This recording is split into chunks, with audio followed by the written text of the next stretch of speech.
Hello, friends, and welcome to a new series on my channel about respecting men.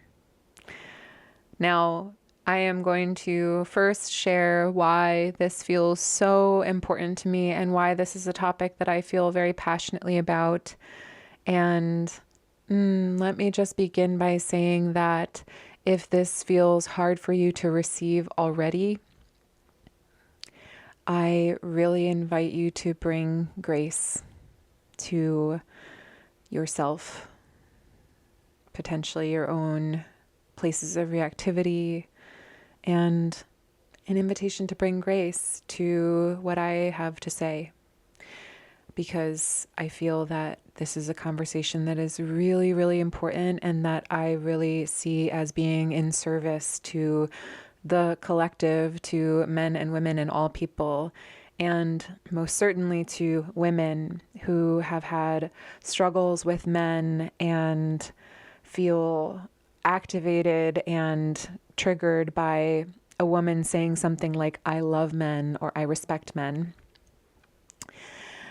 So this is for such women, and it is for my fellow women who feel me, who resonate, who have been on the deep journeys of heart and soul to come to a place of loving and respecting men and understanding why that is so important and how it is in service to a woman's heart and a woman's life, and why it is important in the world to mend the relationships between men and women, between the masculine and the feminine, and to really be an inquiry about what that looks like and how we may each contribute uniquely to that conversation and to that becoming a reality of union between men and women. And yes, I'm talking about marriage and men and women having vibrant and healthy, erotic, joyful unions and marriages. 100% talking about that, yes. But I'm also speaking to the heart of brother and sister, the heart of men and women coming together in a way that is kindred and kind and, gosh, is loving and mending and reparative, so that we actually get to create a world where people live in harmony. I have been desiring this since I was very young, and I will want this and work for this for the rest of my days, because friends, you should know that I'm here for us to experience heaven on earth. I don't believe that heaven is just this place to experience after we die, but that we are actually called to usher it in and to build it, to create it, to have humanity thrive on this gorgeous planet, and to make the most of what we have been given, and to innovate and to create and to work together and to have just the most joyous experience of this life and of this earth. So that's where I'm coming from. And this series is also for the men who are watching, who, gosh, the amount of men that I've spoken to who are taken aback when I say something like, I love men or I respect men. And when I speak from my heart about why or what my journey has been, I have had men just so shocked, so surprised, and so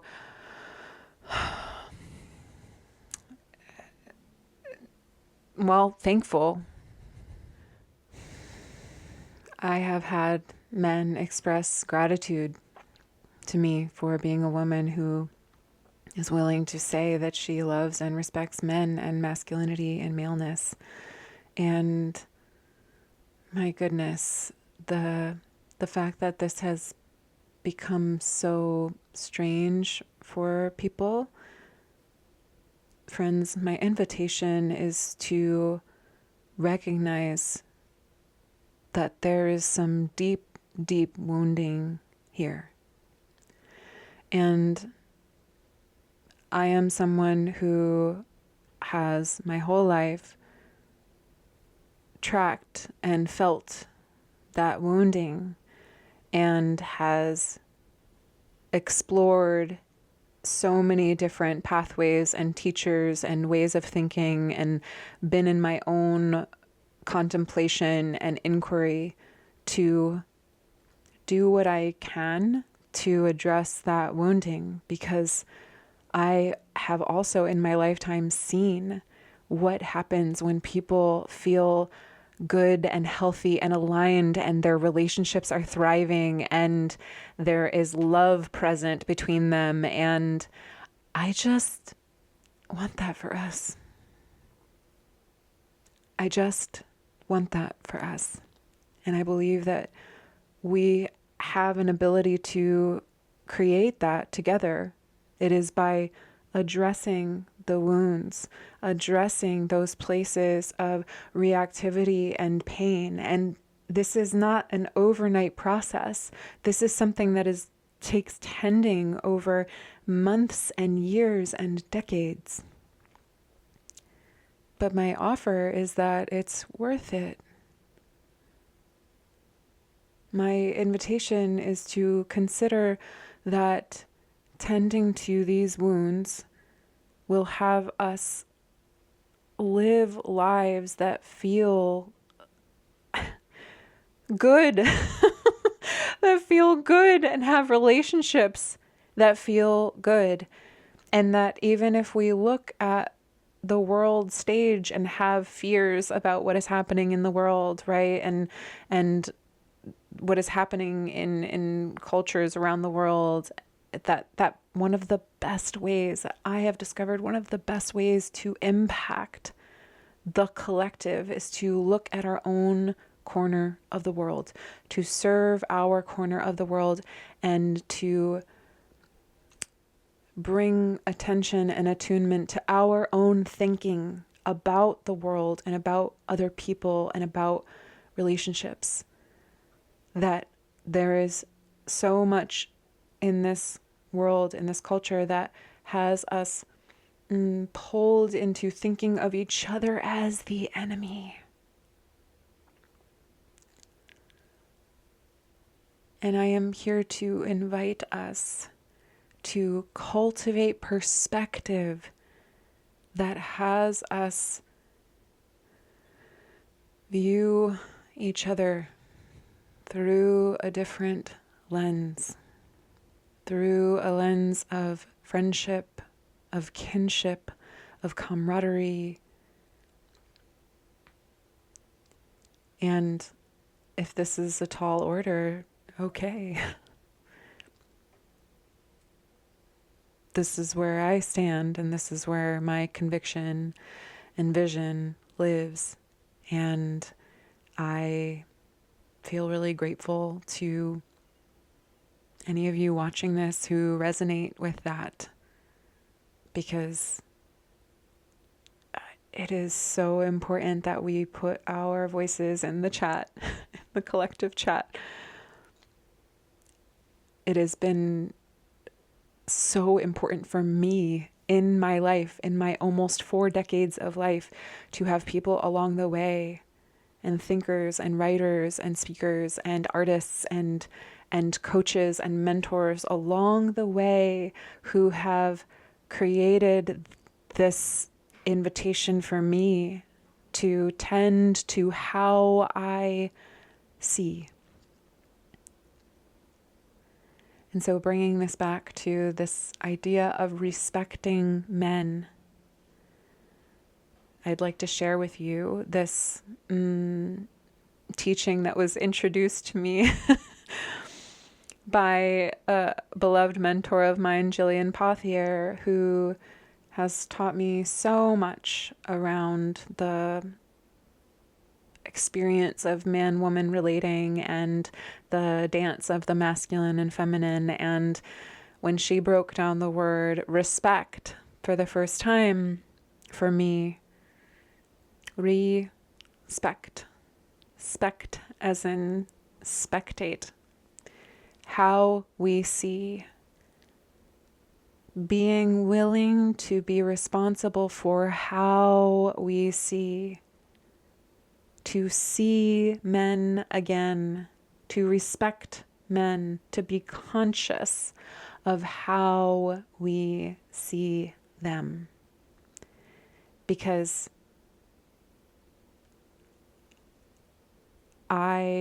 walking through the world with a lens that men are good,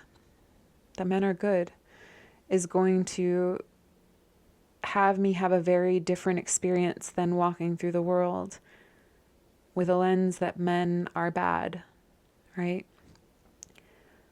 And I really want you to know that this is not naivete, okay? This is a choice of how I choose to see men.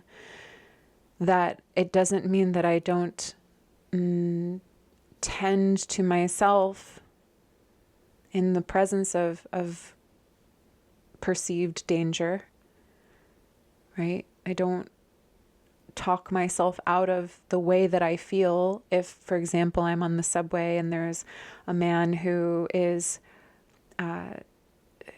acting a kind of way that I feel scared, right? I still choose not to operate from a lens of hatred or cruelty toward such a man. And even men who do or have done heinous things in the world. I know that there is some reason behind his choices, his actions. And that doesn't mean that I condone the actions. Okay? Does not mean that at all. But to not let my heart be hardened and my sight of men as a whole be impacted so negatively and tinged so negatively by the actions of a few. And I am someone who has experienced hurtful things from men. I've had some really, really scary experiences with men. And I still choose to see the best in men and to grant them a baseline of respect. And I will tell you right now that I feel safer as a woman when I do this. This is not about fawning. This is not about pleasing, right? And I'm not saying that I haven't done those things. Yes, I have. And I have developed a conscious awareness of when I do that, because I don't want fawning and people pleasing to collapse me, right? Like, I am a woman who cares to have a spine and stand for something in the world and stand for herself and cherish herself, right? It's not cherishing of myself if I let a man take advantage of me, if I let a man walk all over me, right?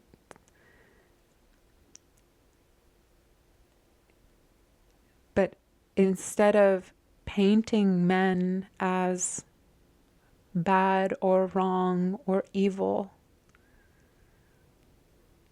being able to be in the reality of the experience that I have with the man who is in front of me, rather than some veil over my eyes through which I see him like in a way that paints him in a negative light automatically. I think, friends, this is just where we have a choice. We have a choice here. We have a choice in how we see each other. This is not about excusing behavior. That's another topic. This is about the baseline granting of respect and dignity to other human beings and to a particular group of human beings that make up something like 4.5 billion people in the world that we call men.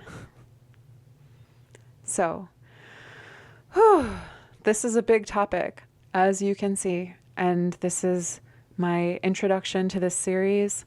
I hope that you are served by it in some way, and I hope that you feel my heart and my care for people and my devotion to people having thriving relationships with one another, and for us to address the way in which we see each other, because that is the beginning of us creating the kinds of relationships that we want to have in our own lives, and the kinds of thriving relationships that we wish to see in the world. So, I will complete this first video here, and thank you so much for listening. Sending you so much love.